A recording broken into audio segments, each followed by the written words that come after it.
Welcome back to Climate Dynamics. Today we'll be discussing the thermohaline circulation. This is the last lecture in our series on the oceans. The reading for today is Marshall and Plum, Chapter 11. In this section there are no definitions, but we will be answering the questions: where does deep oceanic convection occur? How does deep oceanic convection occur? How does the thermohaline circulation operate? How is the thermohaline circulation connected with the structure of the Atlantic and Pacific at depth? Where can the youngest and oldest ocean waters be found? And what is the climate relevance of the thermohaline circulation? The thermohaline circulation comes from two terms: thermo, referring to temperature, and haline, referring to salinity. These two components are primary drivers in large-scale oceanic circulation. The thermohaline circulation itself, as mentioned in the last lecture, refers to this global oceanic current driven by convection at polar latitudes, as well as temperature and salinity. Sometimes the thermohaline is referred to as the ocean conveyor belt, the Great Ocean Conveyor, or the global conveyor belt. It is responsible for the large-scale transport of heat, moisture, and salt through the ocean basins. In order to understand the thermohaline circulation, we start with this idealized image of the oceanic circulation. This depicts a cross-section through the Atlantic. What we see is the presence of a thermocline that dominates the near-surface ocean in the subtropics and in the equatorial regions. However, that thermocline disappears once you get to subpolar and polar latitudes. In these regions, instead, we have relatively uniform temperatures through depth. This is controlled through a process of buoyancy loss. Namely, the density is made uniform through the loss of heat through the surface as well as through the presence of salinity in the near surface. Because of this buoyancy loss, we end up with this more homogeneous density profile and hence a propensity in the subpolar regions for deep convective events to occur. This deep convection is compensated for by a slow rising motion or upwelling that occurs through the extent of the oceans. An idealized depiction of the circulation that arises is shown here. On the left-hand side, we have the equatorial regions. On the right-hand side, we have the polar regions. Heating from solar insolation occurs primarily in the equatorial and subtropical regions, whereas cooling occurs in the subpolar and polar regions. This means that we have a surplus of energy in the subtropics and a deficit of energy in the polar regions. In order to compensate for this, we must have a surface flow that is then responsible for transporting warm ocean waters from the equatorial regions towards the polar regions. Because of buoyancy loss in the polar regions, we must then have sinking motion that occurs here. This then drives a deep underlying oceanic currents. These oceanic currents then recirculate back towards the equatorial regions, where large-scale upwelling is then responsible for completing the circuit and bringing that water back to the surface.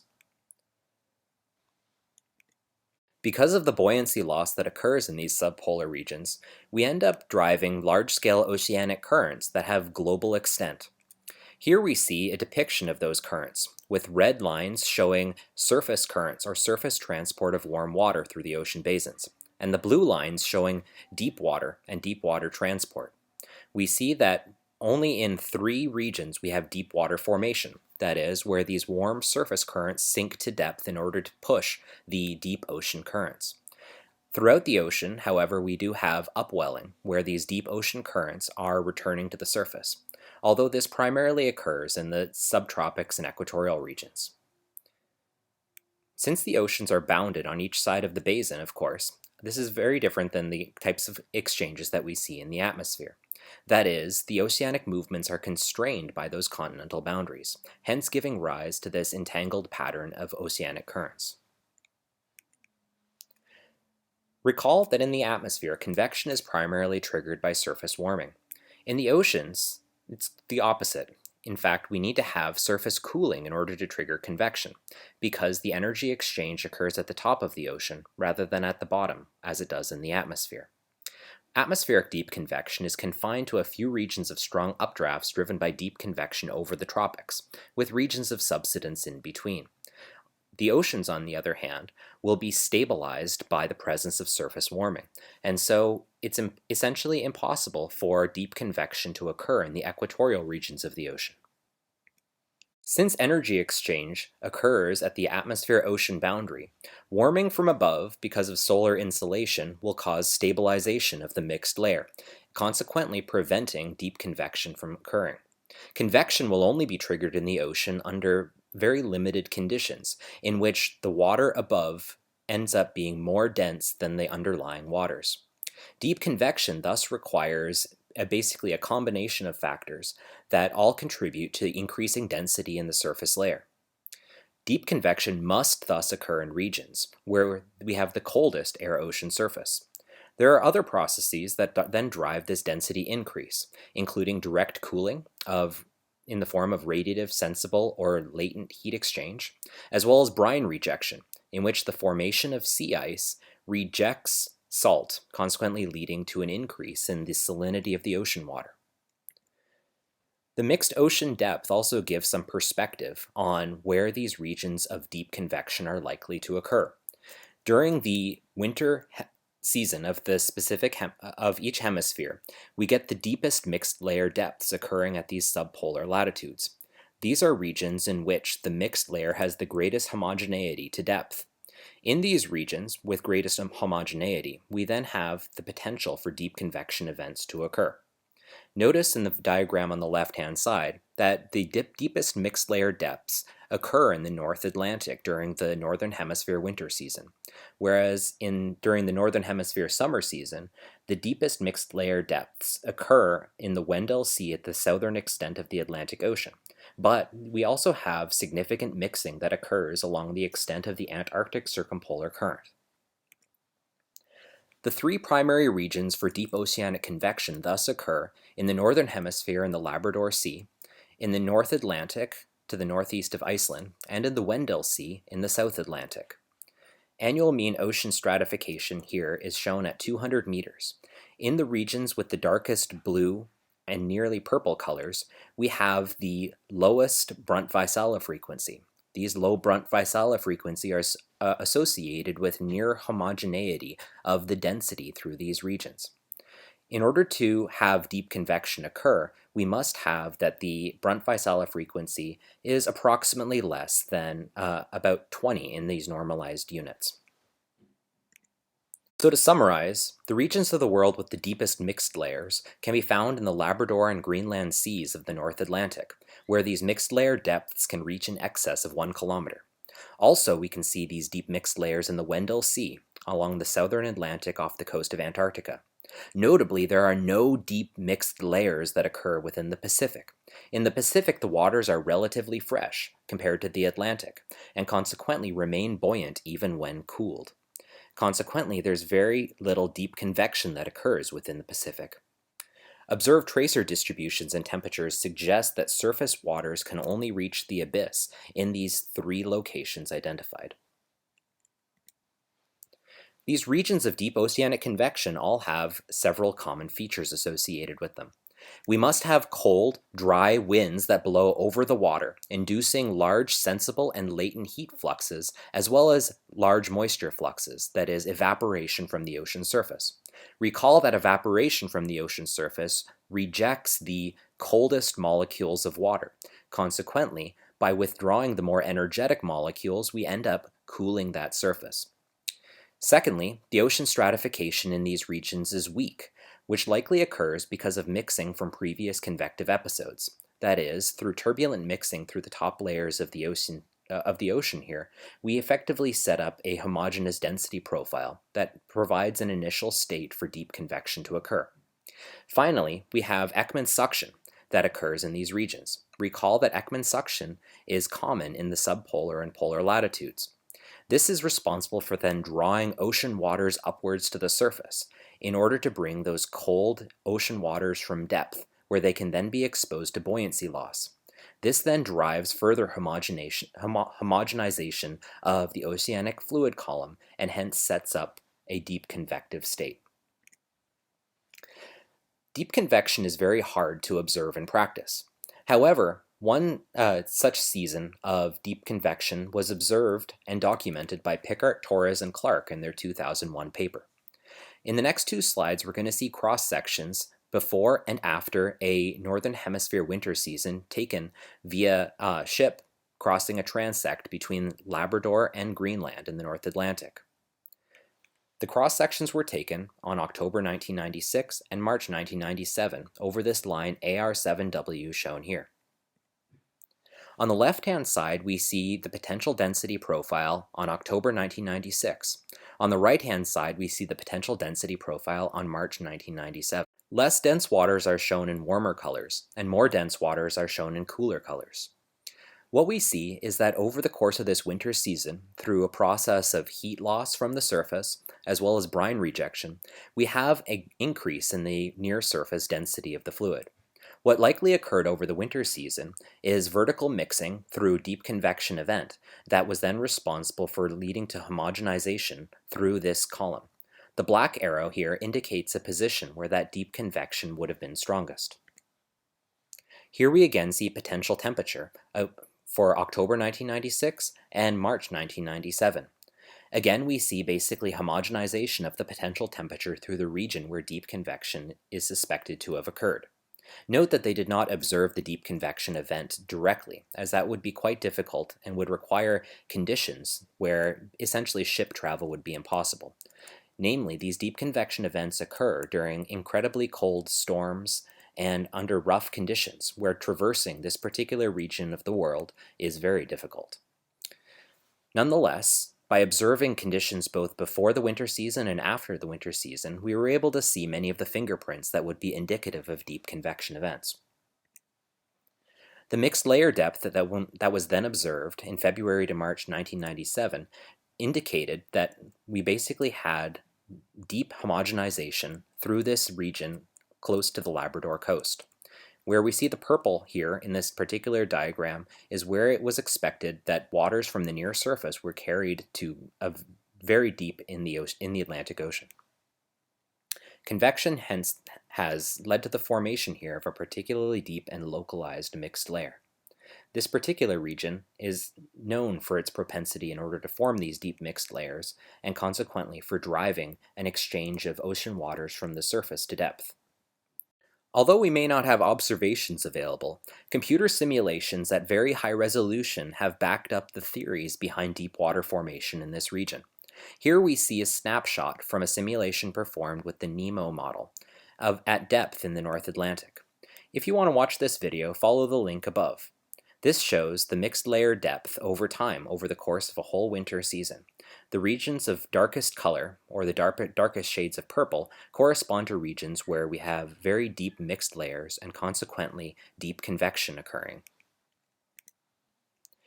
Alright, so from a theoretical perspective, there are essentially three phases that drive oceanic convection.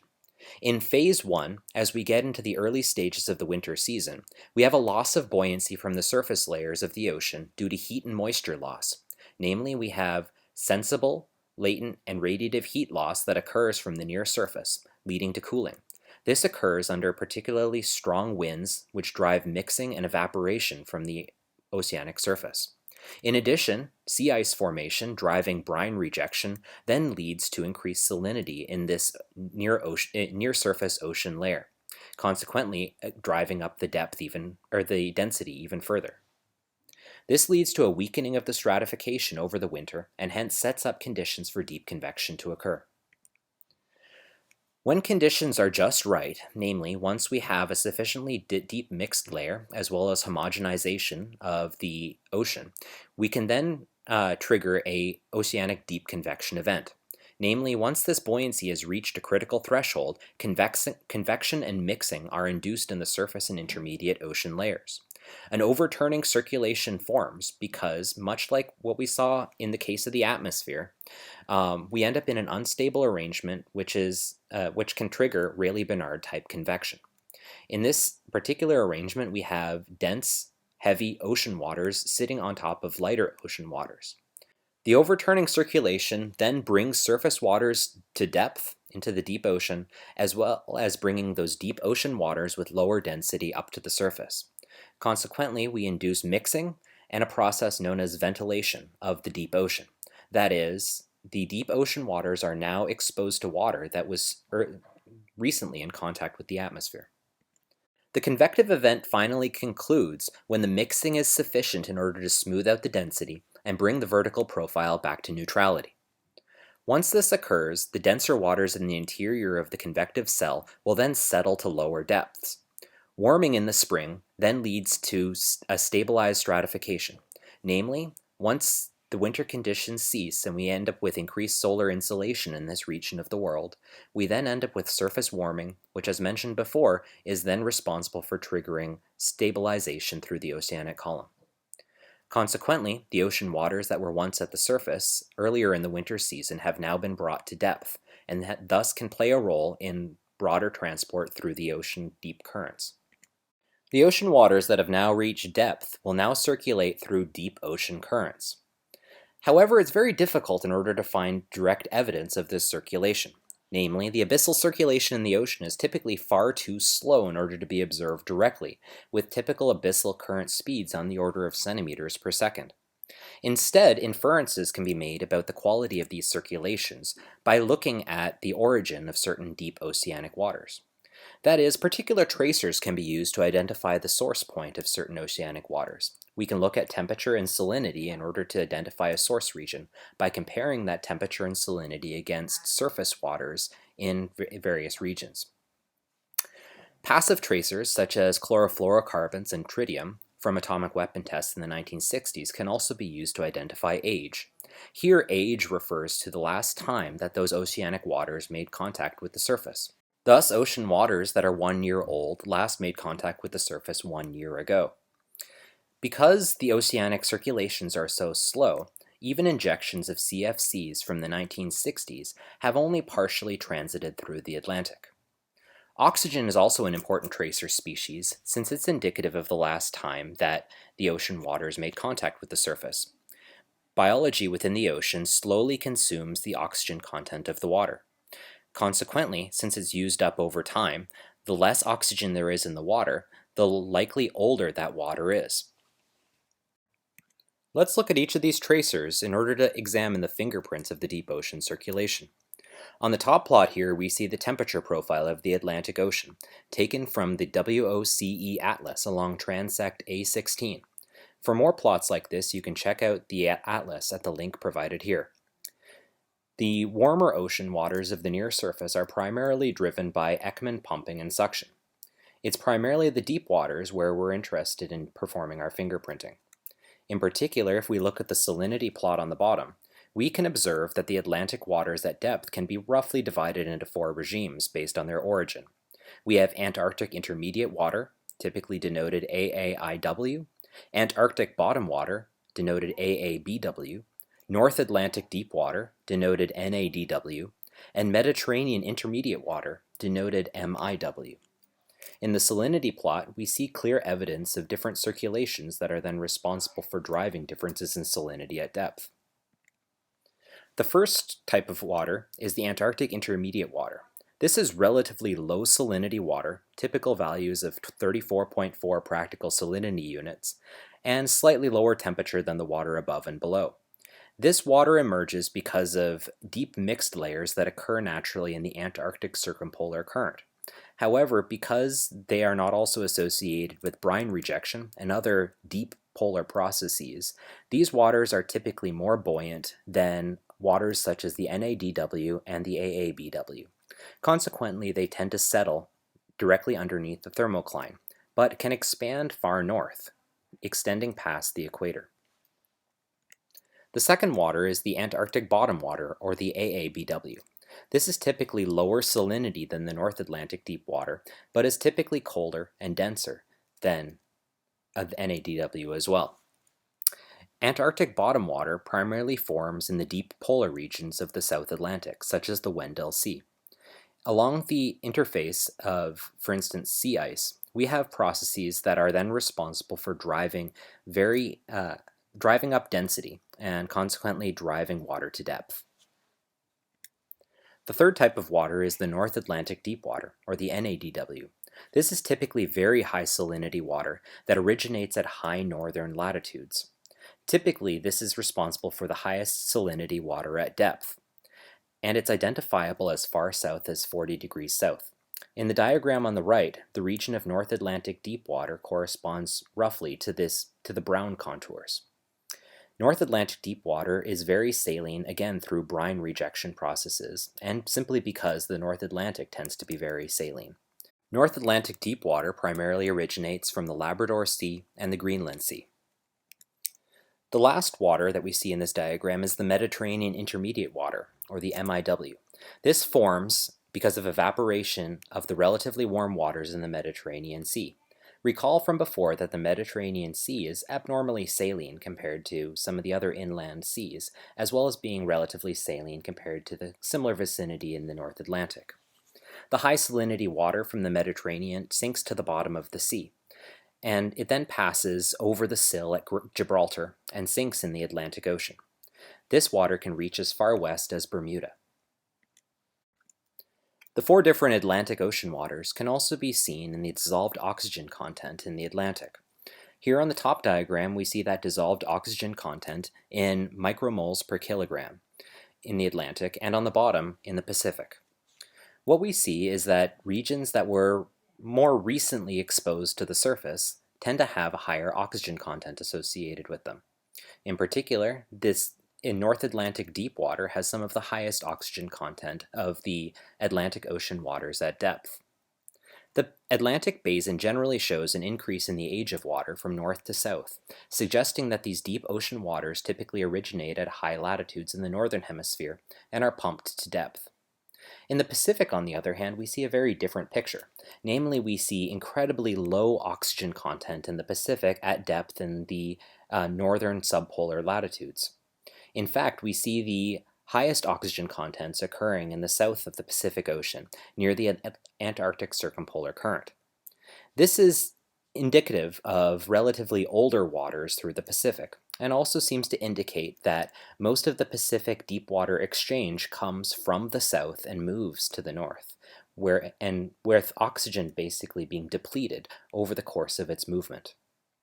Consequently, we see that at depth then, North Atlantic waters tend to move south, whereas in the Pacific, the South Pacific waters are those that typically move north through this basin. Finally, looking at chlorofluorocarbon concentrations in picomole per kilogram, we see evidence of the highest CFC concentrations occurring in the North Atlantic, and some evidence of CFCs also in the South Atlantic along the Antarctic circumpolar current. Generation of North Atlantic deep water in the Labrador Sea and Greenland Sea are primarily responsible for pumping air containing chlorofluorocarbons to depth, hence resulting in this gradient of concentrations. The highest concentrations of CFCs occur roughly in these regions where we have the deepest mixed layers, and thus those regions that are associated with deep convection. From there, we see the CFCs spread out at depth, with CFC concentration roughly increasing as we move from the North Atlantic to the South Atlantic. The pattern of CFC concentration is also indicative of the deep ocean currents that arise in the Atlantic. Recall that we have a strong western boundary current in the near-surface Atlantic, known as the Gulf Stream. This is responsible for pumping warm ocean waters from the south into the polar regions. Correspondingly, at depth, we also have a deep current that underlies the Gulf Stream. This deep western boundary current is instead responsible for pumping oceanic waters from the subpolar regions southwards along the western boundary. We can see clear evidence of it here, as it's responsible for transporting these CFCs from the North Atlantic waters southwards. In the southern hemisphere, the CFC concentrations at depth are primarily driven by particularly deep mixed layers that occur along the Antarctic circumpolar current. Alright, so let's review. The thermohaline circulation is associated with dense water that is formed at the surface in small, highly localized regions of the ocean in the polar seas, specifically in the Labrador Sea, the Greenland Sea, and the Weddell Sea in the South Atlantic. Since every molecule of water that is carried to depth must be replaced by a molecule returning to the surface, that is, since we have conservation of oceanic water mass, there must exist some mechanism for the upward transport of ocean waters. Since observations do not suggest a single localized return branch, that is, we do not have a upwelling or convective action which is responsible for bringing deep ocean waters back to the surface, we must infer that there is instead widespread compensating upwelling that occurs over the whole basin. That is, away from these regions of deep convection, the ocean waters are slowly able to return to the surface. This deep flow is sluggish, and with very long timescales associated with it. Ocean ventilation of the whole Atlantic basin has a timescale of approximately 700 years. That is, if we were to look at chlorofluorocarbon concentrations 700 years from now, we would see, finally, approximately uniform distributions of that chlorofluorocarbon density. The horizontal flow is on the order of about 10 to the minus 3 meters per second, or millimeters per second, with upwelling velocities distributed over the whole basin of approximately 4 meters per year. These upwelling velocities obviously cannot be observed directly, and are instead inferred simply from conservation of mass. The general picture that we get of the thermohaline circulation again appears here. This is, again, an idealization. There are a few things to take home from this, though. In particular, localized regions of deep water formation, as depicted on the map, strong western boundary currents, particularly the Gulf Stream that occur in the Atlantic, and returning branches of those western boundary currents underlaying them at depth. This is primarily responsible then for circulating ocean waters through the Atlantic. As well, we see large-scale upwelling of oceanic waters at depth back to the surface that occurs in effectively all of the ocean basins. So the thermohaline circulation is important on a climatological scale because it provides heat to the polar regions. That is, the thermohaline circulation provides a mechanism for ocean waters to leave the polar regions at depth. Without the thermohaline circulation, the Gulf Stream would likely be significantly weakened. Hence, the thermohaline is important for regulating sea ice production because it is responsible for bringing warmer ocean waters into the polar regions, where that heating can then reduce sea ice production. If one assumes that the thermohaline did not exist, then we would have much weaker surface currents for bringing those warm waters northwards. A shutdown of the thermohaline circulation would then lead to much colder ocean waters through the Atlantic Ocean, and hence more southern extent of sea ice production. The thermohaline circulation also governs the rate at which deep ocean waters are exposed to the surface. Hence, it provides a mechanism in order to bring tracers from the surface to depth, as well as a mechanism to bring energy from the surface to depth. Consequently, surface warming that may occur under climate change can translate to warming at depth over a very long timescale process, by which the deep convection effectively transports this energy to depth where it can be stored in the ocean. The thermohaline circulation also determines the strength of these atmosphere-ocean fluxes because of this governing the rate at which surface and deep water is exchanged. In turn, this process also affects carbon dioxide concentrations in the atmosphere because the ocean acts as a buffer or storage mechanism for carbon dioxide.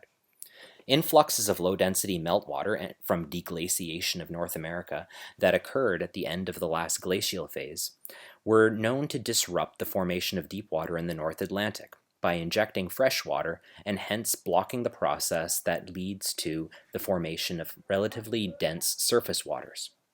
This then led to a period known as the Younger Dryas, which was a 1300-year period of abnormally cold climatic conditions.